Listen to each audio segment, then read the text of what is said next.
अस्सलाम वालेकुम वरहमतुल्लाहि वबरकातुहू। नाज़रीन मोहतरम, आप देख रहे हैं यूट्यूब चैनल एवरग्रीन नॉलेज और मैं हूं डॉक्टर आबिद नवाज़। नाज़रीन, उम्मीद है कि आप हमारे इस चैनल को सब्सक्राइब कर चुके होंगे, और अगर अभी तक आपने हमारे इस चैनल को सब्सक्राइब नहीं किया तो हमारी ये वीडियो देखने से पहले आप हमारे इस चैनल को सब्सक्राइब कर लीजिए ताकि आपको हमारी आइंदा आने वाली वीडियोस मिलती रहें। नाज़रीन, आज हम उर्दू ज़ुबान की मुख्तसर तारीख़ बयान करेंगे।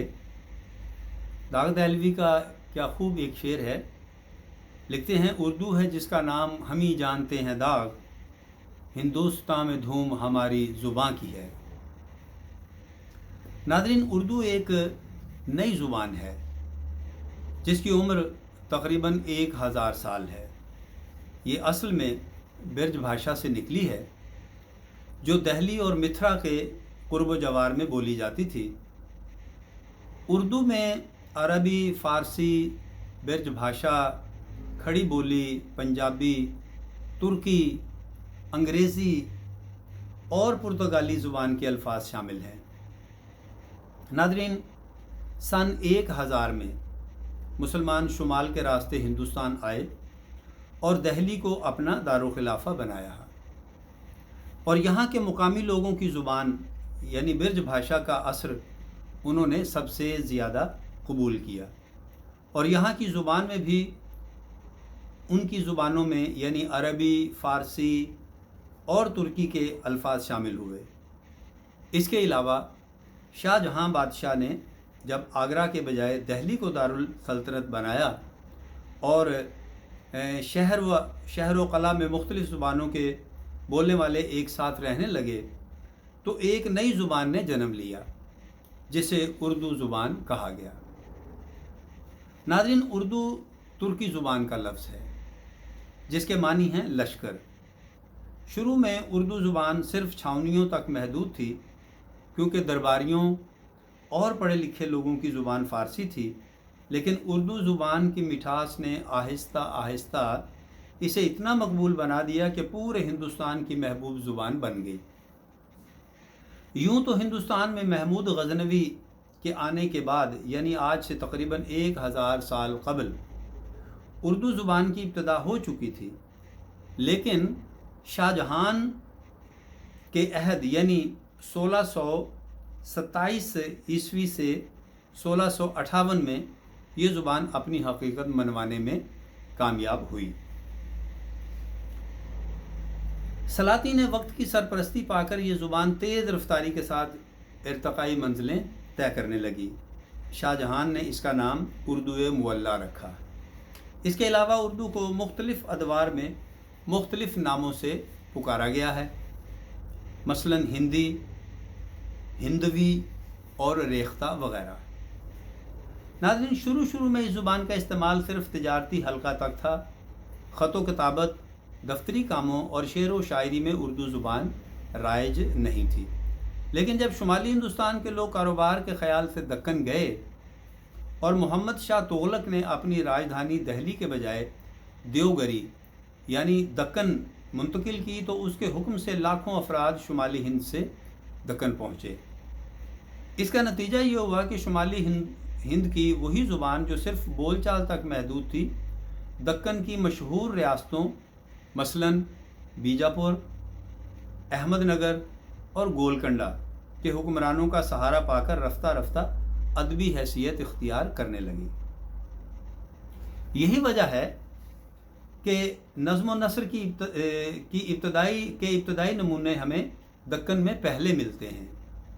अगरचे इससे कबल शुमाली हिंदुस्तान में अमीर खुसरू की मशहूर तसनीफ़ खालिक़ बारी है जिसमें अरबी, फ़ारसी, तुर्की और हिंदी के मुतरादिफ यानी हम मानी अल्फाज को बड़ी खूबसूरती से पेश किया गया है। मसलन, बिया बरादर आओ रे भाई, बीनश मादर बैठ रे माई। अगरचे अमीर खुसरू से उर्दू शायरी की इब्तदा हो जाती है, लेकिन नाज़रीन, उर्दू ज़ुबान का पहला साहिब दीवान शायर जदीद तहक़ीक़ के मुताबिक सुल्तान मोहम्मद कुली कुतुब शाह को माना गया है। हालांकि एक अरसा तक वली दक्कनी को उर्दू ज़ुबान का पहला शायर और बाबा आदम कहा गया।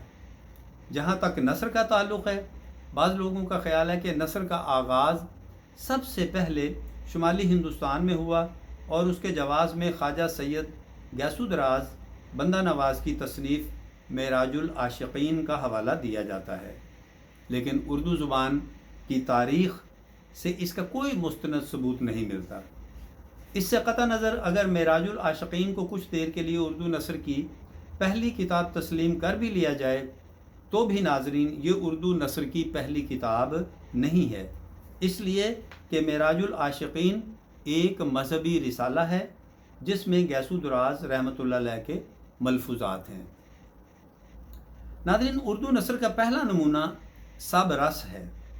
1635 عیسوی میں ملا وجہی نے تصنیف کیا۔ ملا وجہی سلطان قلی قطب شاہ کا درباری شاعر ہے۔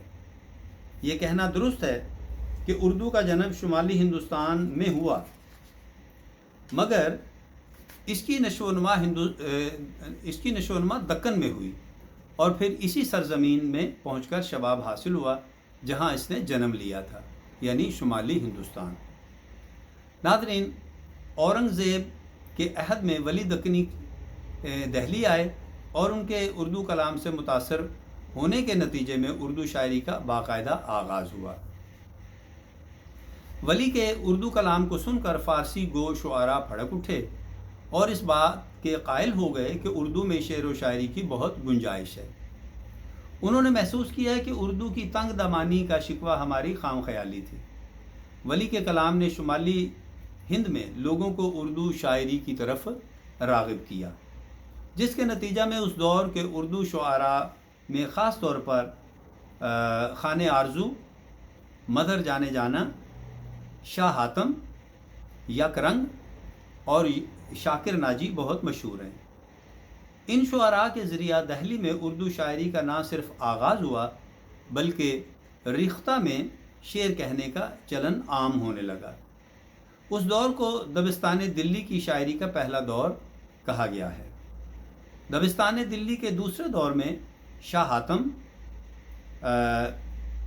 جنہوں نے طویل عمر پائی تھی، مدر جانے جانا اور ان کے پیش رو میر تقی میر، خواجہ میر درد اور مرزا محمد رفیع سودا ہیں، خاص طور پر قابل ذکر ہیں۔ دہلی شاعری کے اس دوسرے دور کی بنیادی خصوصیت ایہام گوئی ہے۔ اس دور میں مدر جانے جانا کی تحریک اصلاح زبان خاص طور پر اہمیت کی حامل ہے، جس نے ایہام گوئی کے خلاف ایک منظم تحریک چلائی اور زبان کو صاف کرنے کی کوشش کی۔ تو ناظرین، آج کے لیے اتنا ہی۔ انشاءاللہ ہم اپنے اس کے بعد آنے والے لیکچر میں اردو تاریخ کا بقیہ حصہ بیان کریں گے۔ امید ہے اردو ادب سے دلچسپی رکھنے والوں کے علم میں ضرور اضافہ ہوا ہوگا اور وہ ہمارے اس چینل کو لائک کریں گے، شیئر کریں گے اور سبسکرائب بھی کریں گے۔ تو ناظرین، اس کے ساتھ ہی ہم اجازت چاہتے ہیں۔